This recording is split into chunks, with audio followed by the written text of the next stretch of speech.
Before we begin this extraordinary journey into the hidden ritual every soul faces, let me invite you, yes, you, to subscribe to this channel right now. Why? Because what you are about to hear is not just another story, but a revelation.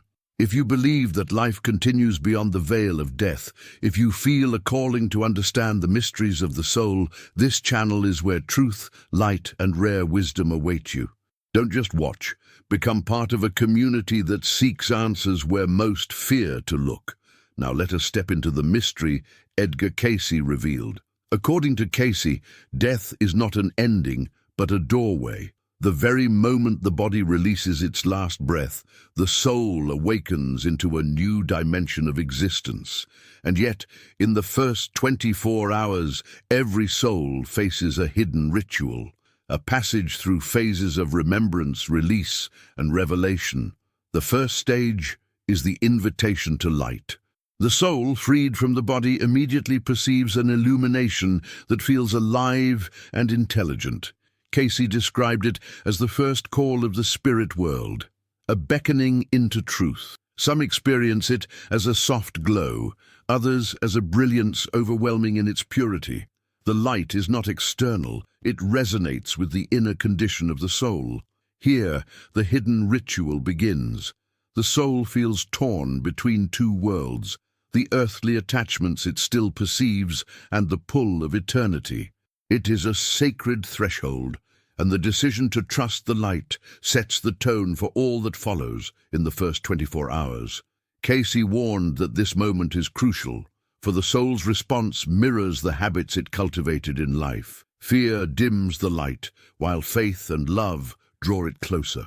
And so, within the very first moments, the soul has already entered the ritual, a test not of punishment, but of truth. As the soul steps beyond the veil, the first hour after death is filled with echoes. Edgar Cayce often spoke of how the consciousness does not immediately lose awareness of the earthly plane. The body may lie still, but the soul feels vibrations, voices of loved ones, the weight of unfinished business, even the strong emotions present in the room.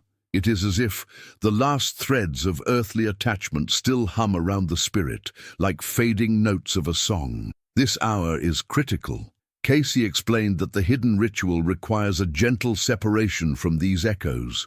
The soul must begin to release what no longer belongs to it. Yet this is not an instant process. Some souls linger near familiar places, reluctant to let go. They hear their names spoken, sense the grief of family members, and feel the pull of earthly love or regret. The hidden test here is attachment. Will the soul cling to the echoes, or will it allow itself to be drawn forward into the greater reality? Cayce emphasized the importance of prayers, blessings, and thoughts of peace offered by the living during this stage. Such vibrations act like bridges, helping the soul to move gracefully beyond the shadows of attachment. Loving thoughts illuminate the path, while despair and fear can create confusion. In this way, the living participate in the ritual as well, even if they are unaware. The separation of echoes is not punishment, it is mercy. For the soul cannot carry the full weight of earthly grief and desire into the higher realms. This hour is like standing on a shoreline, hearing the waves of the past crash behind, while a quiet wind calls the traveler into the open sea. By the end of the first hour, the echoes begin to fade. The soul realizes that while it can sense the earthly world, it is no longer bound to it. A subtle shift occurs, the awareness of being a spirit, not a body. And this shift propels the soul deeper into the ritual that awaits in the hours to come. The journey has only just begun, but already the soul understands the first step of eternity is letting go.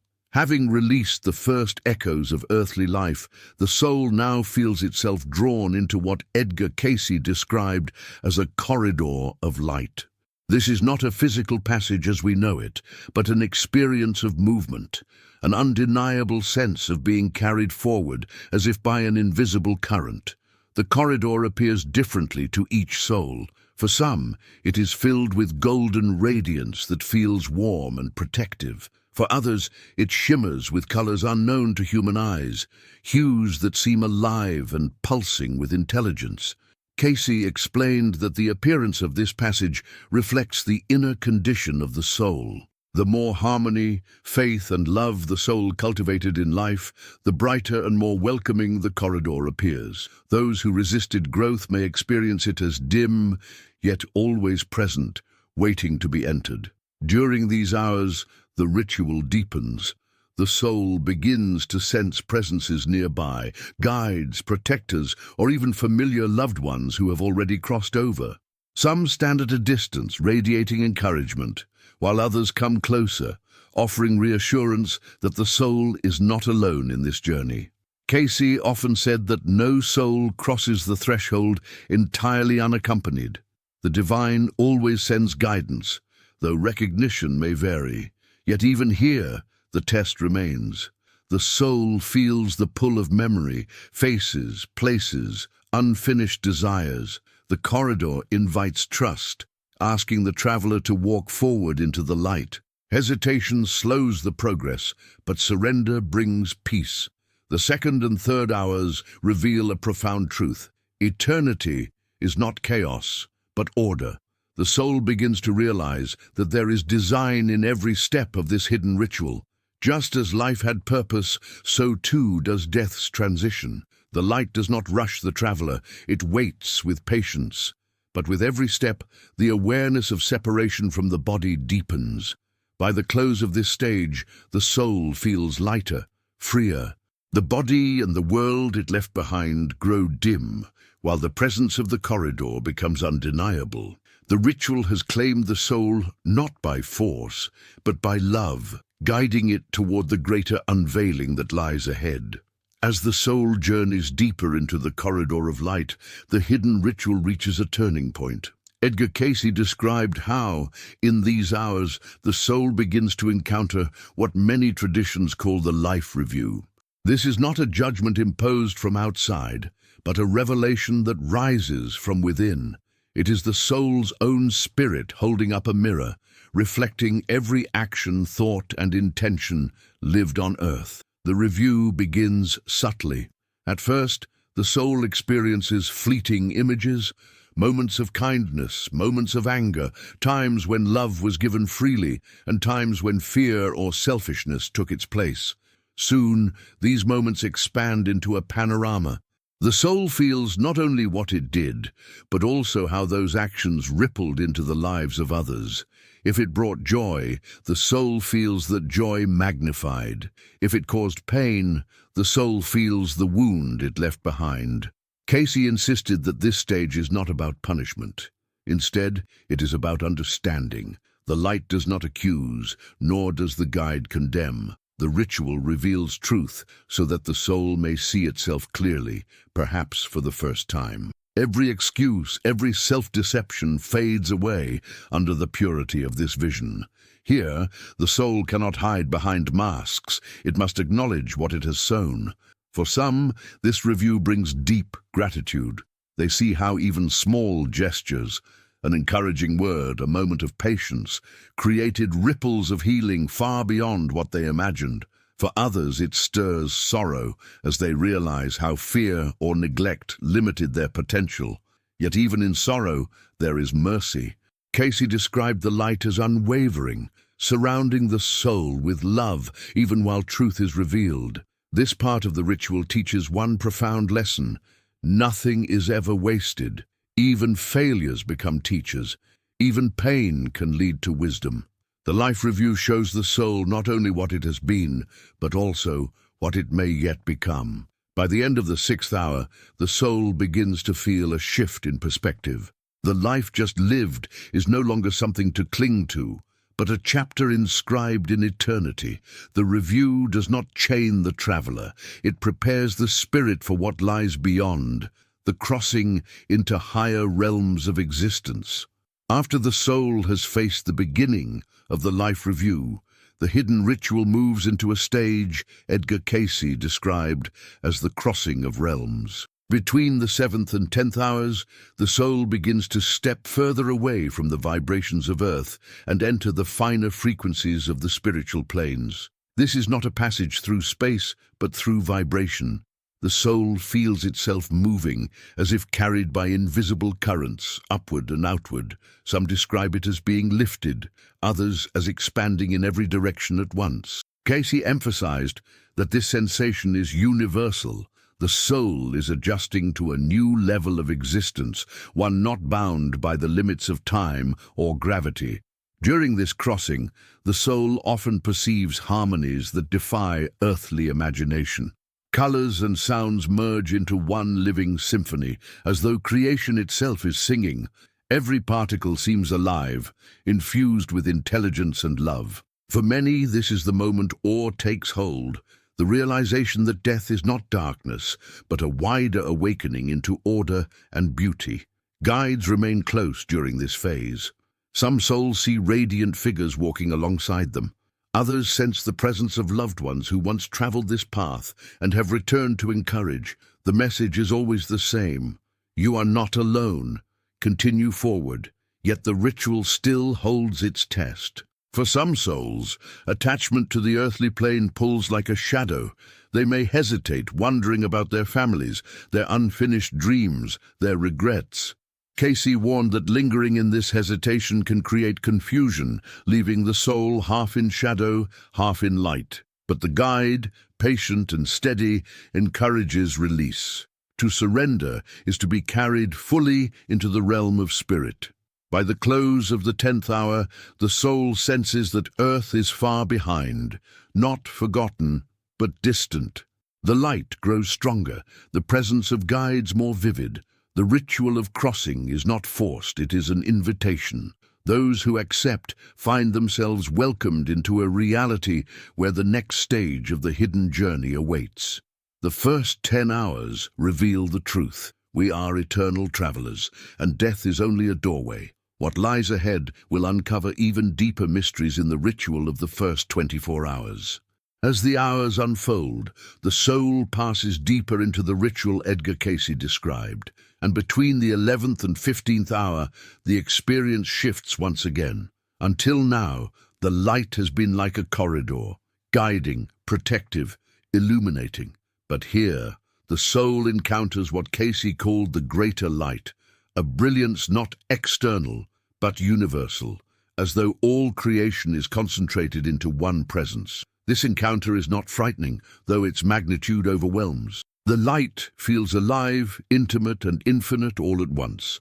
The soul perceives that it is standing within the very essence of truth, the heart of the universe. Cayce often said that this greater light is nothing less than the presence of God, a force that does not destroy individuality, but fulfills it. In this stage, the hidden ritual deepens into communion. The soul senses waves of understanding pouring into it, revealing truths that were once hidden.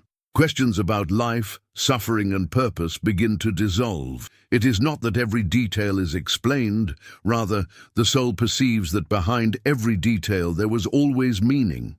What felt random now appears ordered. What seemed cruel now reveals itself as opportunity for growth. Here, many souls experience encounters with beings of extraordinary radiance. Cayce described them as messengers or guardians. Some may perceive them as angels, others as figures from their faith, and still others as nameless presences radiating peace. These encounters are not illusions. They are reflections of the soul's readiness to perceive higher truth, yet the ritual continues its hidden test. Can the soul accept the immensity of the greater light without fear? Can it let go of the last remnants of ego, the need to control, to possess, to define? For some, this stage feels like standing on the edge of an infinite sea, unsure whether to step forward. For others, surrender comes naturally, like a return home after a long journey. By the 15th hour, the soul realizes that it has not been abandoned to chaos, but invited into a relationship. The greater light does not consume, it embraces. It whispers, not with words but with presence, "You have always belonged here." And so the ritual moves forward, carrying the soul closer to the final unveiling of the first 24 hours beyond death. Between the 16th and 20th hour, Edgar Cayce described a profound stage of the hidden ritual, an encounter with what he called the Council of Remembrance. This is not a tribunal of punishment, but a gathering of wisdom, a collective presence of higher beings who help guide the soul in understanding its eternal journey. The council does not appear the same to every soul. Some perceive it as a circle of radiant figures, clothed in light, emanating peace and authority. Others feel it as a vast consciousness, many voices speaking as one, without conflict or division. Regardless of form, the message is consistent. The soul has reached a place of accountability, not to be condemned, but to remember. Here, the earlier life review deepens. With the guidance of the council, the soul begins to see its life not only in fragments, but as a whole tapestry woven with choices, lessons, and consequences. The council does not accuse, it reflects. They allow the soul to understand how every action, even the smallest, shaped its path and the paths of others. Cayce often taught that the soul is its own judge, and here that truth becomes undeniable. The hidden ritual at this stage carries another test, the willingness to accept responsibility without despair. The soul must look upon both its light and its shadow and acknowledge them fully. For those who resist, who cling to denial, this stage can feel heavy. But for those who surrender to truth, the council becomes not a burden, but a blessing, a chance to see with clarity, to release shame, and to embrace growth. Cayce described that during these hours, some souls also recall glimpses of previous lives. Patterns emerge, lessons repeated across centuries, growth achieved and growth delayed. The council does not force these revelations. They arise naturally when the soul is ready to see beyond a single lifetime. By the close of the 20th hour, the soul understands something profound. Life is never wasted. Every struggle, every success, every failure was a step in an eternal journey. The council radiates assurance that nothing is beyond redemption. The ritual of remembrance is not to imprison, but to free, to prepare the soul for what lies ahead in the final hours of its first day beyond death. As the soul enters the final hours of its first day beyond death, the hidden ritual reaches its culmination. Edgar Cayce explained that between the 21st and 24th hour, the soul stands at a threshold unlike any other. The echoes of earth are gone, the life review complete, the council's wisdom absorbed. Now, the soul prepares for its true placement in the spiritual realms, a transition into the dimension that matches its inner vibration. Here, the greater light expands into infinity. The soul feels embraced not by one presence, but by the source itself. It is not a loss of identity, but its fulfillment, a recognition that individuality and unity coexist. The soul perceives that it has always been part of this eternal current, even while walking in the limitations of earthly life. At this stage, the ritual reveals its purpose, preparation. The first 24 hours are not about punishment, but alignment. The soul has shed its earthly attachments, remembered its eternal nature, reviewed its choices, and encountered the counsels of wisdom. Now it must step fully into the plane where its lessons will continue, whether in rest, further growth, or preparation for another incarnation. Cayce emphasized that every soul is met with mercy. Some may enter realms of peace and harmony, others into dimensions where further learning awaits, but none are abandoned. The ritual ensures that every soul receives exactly what it needs to progress. What feels hidden to the living is natural to the spirit. Death is not chaos, but an ordered unfolding of truth. In these final hours, the soul experiences a serenity beyond description. Questions dissolve into clarity. Fear gives way to peace. The body it once inhabited seems like a distant memory, and the struggles of earthly existence appear as stepping stones, necessary lessons leading to this embrace. By the 24th hour, the hidden ritual is complete. The soul has been tested, guided, and revealed. It now continues its eternal journey, carrying with it the wisdom of truth and the assurance that life, in every form, is sacred. If this journey through Edgar Cayce's vision has awakened something within you, don't let it fade. Subscribe to this channel today and join a community dedicated to uncovering the mysteries of life, death, and the soul's eternal path. Share this message with those you love, and let us grow together in truth and light. Every view, every comment, every subscription helps spread wisdom that the world desperately needs. Right below, I am ready for the light if you feel called to embrace this truth. Let us see how many souls are awakening together. Death is not the end, it is the beginning. Stay with us, for the journey has only just begun.